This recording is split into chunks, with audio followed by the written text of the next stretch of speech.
Welcome to We Hear Her. I am Erin Trenbeth Murray. And I am Jennifer Bean. We're here today with another amazing woman who's sharing her story and insights to lessons learned.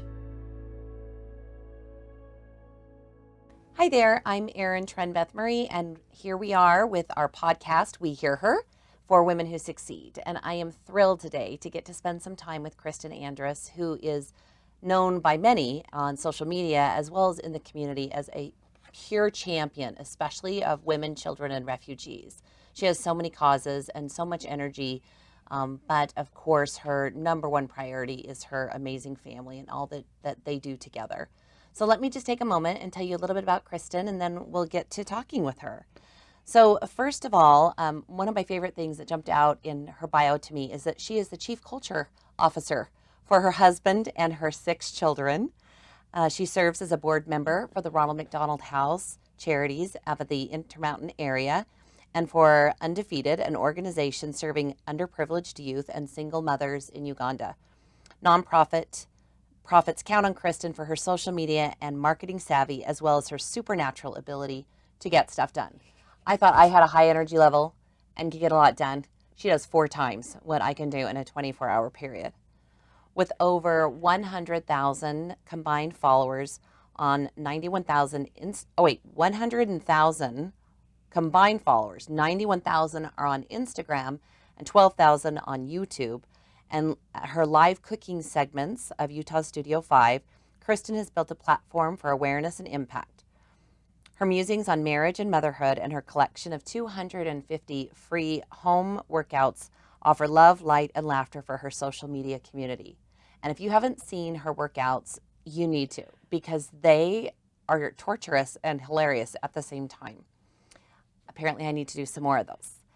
In November 2020, Kristin launched #SisterGoods, an Instagram campaign that raised $30,000 in the first week to supply menstrual care products to schools, shelters, and foster care facilities throughout Utah. #SisterGoods has since spread to more than 60 communities across the U.S. In addition, Kristin is super involved in policy making and legislative movement to support young women, the need for menstrual period products in the high schools and the junior highs. We're going to hear about that today, I hope. And with that, so excited. Kristin, thank you for joining us. Thank you so much for having me. And today I am a walking hot pink billboard. I love that. Well, let's just start for with that. the Period Project. Yes. So I love that. First of all, my favorite color in the world. So I'm so too. glad, and your lipstick matches it perfectly. But tell us about the Period Project from start to finish. Okay. It's so important. It really is. And so a year ago, almost exactly, I was at a junior high school in Murray, Utah, a couple of miles from my house. And I'd frozen turkeys and I was hoisting them into the middle school. And under her breath, this social worker, who's amazing, and I applaud all social workers at all junior high schools, turned to me and said, "This is great, and we need jackets and we need canned goods, but what we really need are period products. We need pads and tampons. These girls don't have them." And I said, "Wait, really?"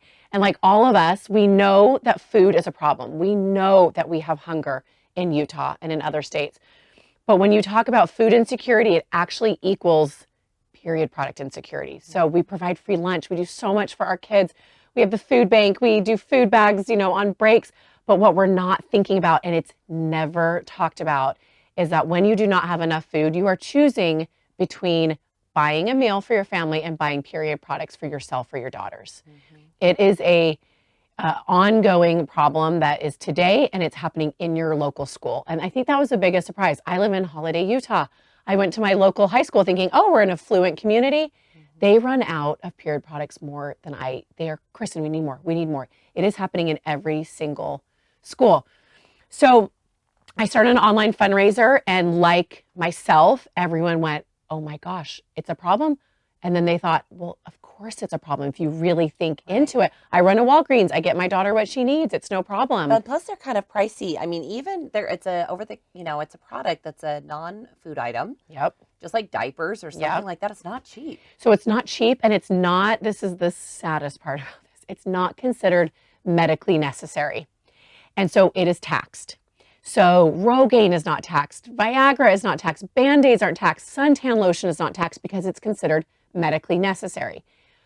An oversight for many, many years is period products, and we are taxed on those. Not only that, the women and girls that are going and using SNAP, or we call them food stamps, it's kind of how a lot of us know them, they are not able to use those food stamps for period products. I didn't know that. I didn't know that. That is actually what makes this devastating wow. for our girls in a local level and a countrywide level. Well, I can't even imagine being a 13-year, 14-year-old girl, low-income girl, and the embarrassment. If you were at school and you weren't prepared, you're forced to go down to the office where I love your friend says, Emily says, well, there's, some cute boy standing behind her at the office counter and she has to ask the secretary for a tampon or a pad. It's just, that's so undignified. Exactly. You think about confidence. You think about, I'm 42. As a 42-year-old woman, like I could kind of figure it out, but I look back to 13-year-old Kristin and I had what I needed and it was still every month, right? So, and they talk about presenteeism, which is really interesting because that means you're in class and maybe you don't have your period at that moment, but you're not in class because you know that your period's coming. You're nervous about it. You're anxious about it. And so actually some of our girls miss school because of this. Not only that, every single month around that time of your period, you have this, anxiety knowing that it's coming. I had that as a 13-year-old sitting in class, knowing that I had product in my backpack if I needed it. So we ran with it. Emily McCormick, a dear friend of ours, was working on policy, and I was working, ended up partnering with the Utah Food Bank because as my girlfriends and I packed, it ended up being $60,000 worth of pads and tampons in our Suburbans, and we hustled them out to probably over 65 schools in the Salt Lake Valley.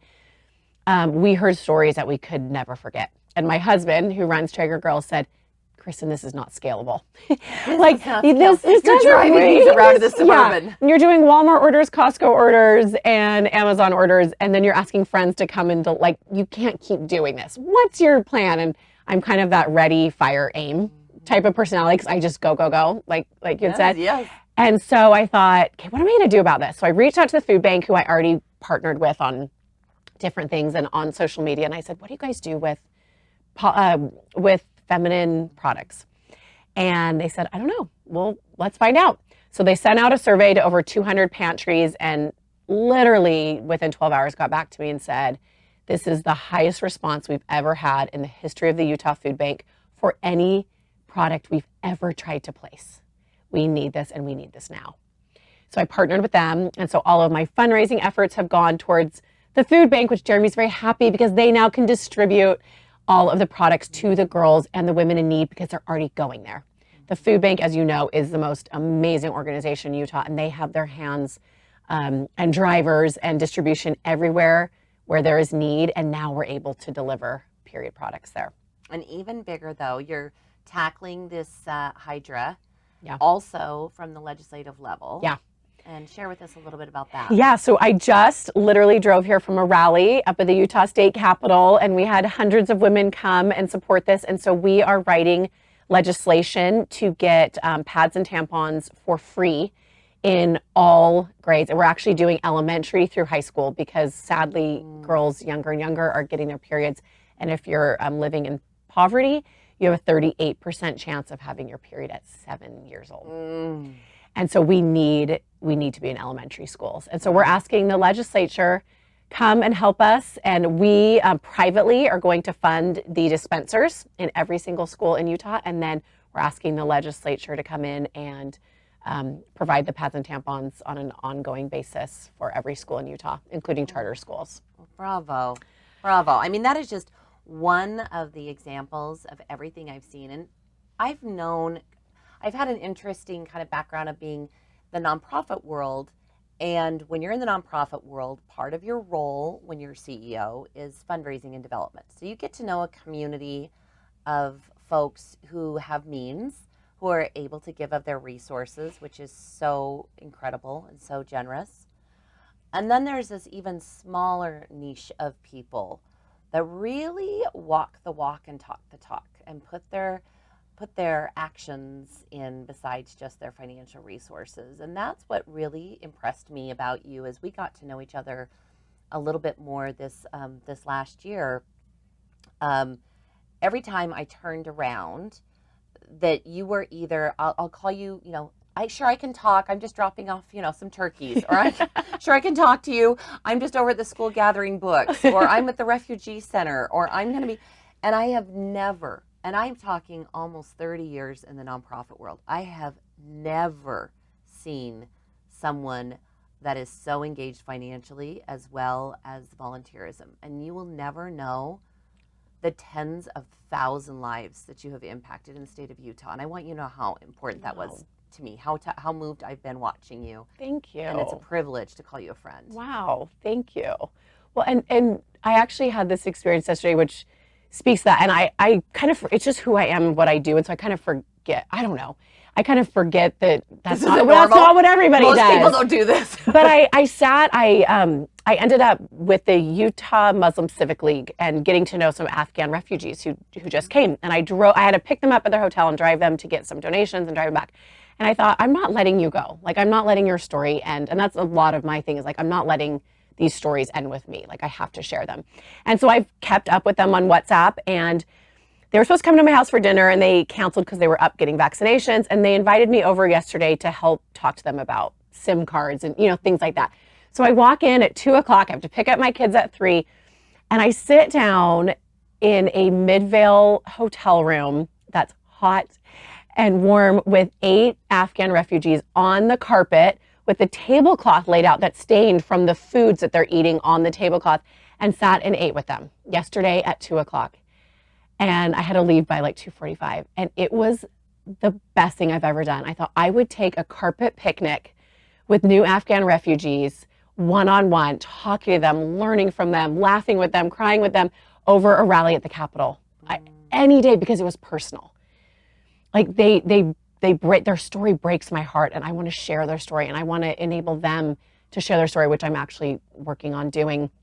And but I thought I want to sit on hotel room floors, apartment floors, like breaking bread with people. Like that's actually where the magic is. It's not it's actually opposite of writing checks, and it's not about money. And that's what I want people to know. And I hope that when I talk online, it's like the magic is in people, and it's in stories, and it's in sitting with someone in their story. Writing checks is the least exciting thing in the world to do in terms of philanthropy. So that's where my heart is actually in those moments. So what advice would you give to philanthropists about how they select or think about not just their financial giving, but that human connection? So let's say someone we have a lot of young multimillionaires in the state. And they may have not had a lifetime of being in a family that was philanthropically giving. Yeah. What guidance would you give them? Yeah. And I actually run into this quite a bit because everybody really wants to help. They really do, but they don't really know where to start. And so I can think of one in particular. And so it doesn't even matter what her passion is, but they have money to give. And she's kind of like, I don't know what to do. So I said, what do you care about? Like, what's your history? When I talk about the different things I do, what moves you to action? I always talk about sticky service. So you want to find that one thing. For her, she's actually from another country. And so she's like, well, the refugee women, and especially single moms, like I can't imagine. And so I've hooked her up with a refugee daycare where they could really use help. And then she keeps coming back. And so what I always say is if your service is sticky, meaning like it breaks your heart a little bit and you have some kind of connection with it. If people were asking me to go save the dolphins or turtles, like I wouldn't be coming back for more. I wouldn't be sitting on an apartment floor talking about turtles because I don't care about turtles. And so you really have to find these causes that speak to you. And maybe that's years of learning. Maybe that's years of dipping your toe in a lot of different things and then saying, oh, this actually sticks. This resonates. And that's why I say, like, you don't have to have every cause that speaks to you. Maybe you need one. And then you come back for more. And I always say, really, where it becomes special is when you come back. I can go serve at, you mentioned the Ronald McDonald House before COVID with my family, and it's amazing. But if I don't go back, to me, the impact will never be there when I can go back with my kids and then we come back again. And it's like, these kids are still here. These problems do not go away when we leave to our house where we're very comfortable. I want my kids to know that we are always going to be coming back. And that's where I think that sticky service comes in is this is part of our culture, whether it be refugees for her, this is part of who I am now. Like I care about refugees. I am going to stand up for single moms that come here and do not have help and support that they need. And then you start getting to know them and, and then you can mentor. You guys are so great about mentoring. And I'm a huge, huge proponent of mentoring. Well, thank you. Let's shift gears a little bit because I want to talk about your kids. 6.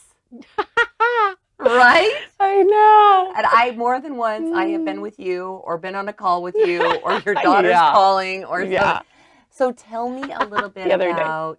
Yeah, the other day that was kind of... She was screaming at me. She was screaming, do not hang up.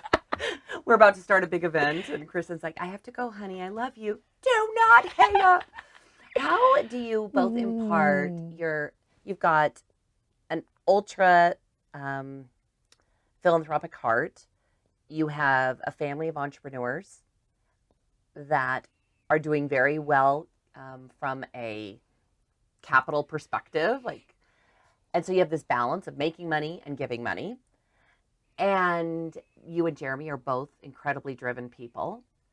What kinds of life lessons are you hoping that your children are picking up from all of the unique things that you're putting into this pot for them?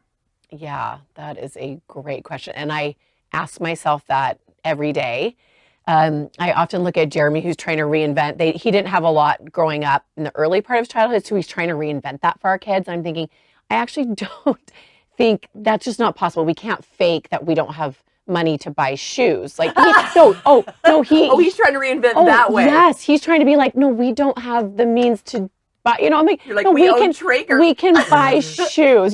So then we kind of so it's kind of funny how because he doesn't want them to feel like they have anything and he wants them to work for everything. But then we have to realize we really are working with what we have and our stage of life now and well-known in the community, well-known in all the ways that you talked about. And so really I want them to, we care a lot about, and everyone says this, but it's true, working hard. Mm-hmm. They see Jeremy, he works so hard. He still mows our lawn. He still does things where the kids are seeing that we don't hire everything out. We still mow the lawn. We still do this. We still, show up. And I obviously work very hard, but we want them to see that this is who we are. That's our character, right? It's not because of where we are, but I will keep going after things and work hard and go after them because that's who I am, not because of the position that we're in. So we talk a lot about that when, we say this is really where we come from. This is our home and these are our vacations and you're welcome to come with us until you're 18 or however old, but then you leave and you get to do it yourself. What we've created is what mom and dad have created. It's not you. Mm-hmm. You are not this. You get to go and do this yourself. You get to either find a spouse or do it on your own or however it's going to look for you. But it's kind of like you get to rent a space with us and you get to hang out with us and maybe we'll still bring you on vacation, but then you get to go show the world who you are. And so really that's what we talk about all the time. It's because we can't fake that we don't have money to vacation or things like that. But it's this is ours and you're going to end up at a very low cost hotel in Mexico and you're going to be thrilled. Right. And this is going to be amazing for you because then you get to climb up and do it yourself. And you did it. Absolutely. And we're definitely of the mindset where they're not going to be left with much at all, for sure. And so we hope to give it all away before we die. And then it's not a problem for them. And then it's not an issue. I actually think it's a huge problem and that will not be a problem that we pass on to them. Mm-hmm. We want them to work for it and you appreciate it so much more. But we also live in a way that they never have the best. Mm-hmm. They don't have phones. They don't have the best dance clothes. They don't. I can't even keep them in size pants that they need. I have 6 kids. They're it's Mom, I don't have shoes that fit. I'm like, oh, you really don't have shoes that fit. I can't keep up on the season. So your older siblings. Yeah, exactly. And so we purposely don't We're not consumers. We're just not. I hate stuff. Like things, stuff, buying, clothes. It's just not my thing. And so I kind of pass it on to them. It's like stuff doesn't matter. And you're never going to have the best. You could, but we're going to actually make sure that you never do. And so they're not, their expectations, expectations is everything. Their expectations of that type of stuff is that they're never going to have the best. And I don't know, it's hard. Yeah, I know. Is there ever We're making it up. 100 answer? Yeah, making it up. My boys are now 22 and 18, and there are definitely things that I'm like, missed that one. Right. But overall, I feel like they knew they were ultra loved. Yes. They know that I'm a person of character, and we try to describe those elements of work ethic and respect, and have those kinds of things carry through. Yes. And that's really all you can do, is try to impart that, and then wish them luck and hope that they can find themselves. And every child, this is what my biggest aha moment when I started having multiple kids is, I can't parent them all the same. Yeah. Oh, number 3 needs this, and number 2. I mean, they have names, but like she needs that, and even I have identical twin boys. Yeah. I have to parent them so differently, and I'm like, what? I thought I was just gonna raise them all. I had them, right. 6 and 8 years, which makes me like great. That's why I can do so much now. If I did that, I can do anything. 6 kids in 8 years. Oh my gosh, we had twins, so that. Oh, right. Yeah, okay. that's, there you go. I know. So, but that's what's really, that's what shakes me constantly. It's like, okay, I have to parent them so differently. They have different needs, and how they're actually going to come out of this, we'll probably screw them up enough, but it's going to be very different. Some will be fine. Some won't be fine. And we've done the best we can. Done the best we can. Yeah. Well, I love that. Well, thank you so much for your time today. I think that a lot of what I'm going to take away, or some of the big nuggets that I got, the relationships, the human relationships, and the experiences of your lives are what fills your cup. Yes. That's what you're imparting to your children. That's what you share with your husband, and I love that. It's not stuff and things, and that shows in your philanthropic work. It shows in your relationships with the community, and it shows with how you parent your children. So thank you for being here. Thank you so much. Thank you for having me. Thank you. You are a mentor of mine, and I'm thrilled. No, you are. I'm thrilled to get to know you and to be in your circle. So thank you. Well, that is all we have today for the We Hear Her podcast with Kristin Andrus, and we're so grateful for all of you that keep tuning back in and listening to more amazing women. Have a great day. Thank you for taking time to hear her. Join our efforts and learn more at womenwhosucceed.org. A big thank you to our sponsor, the Clark and Christine Ivory Foundation.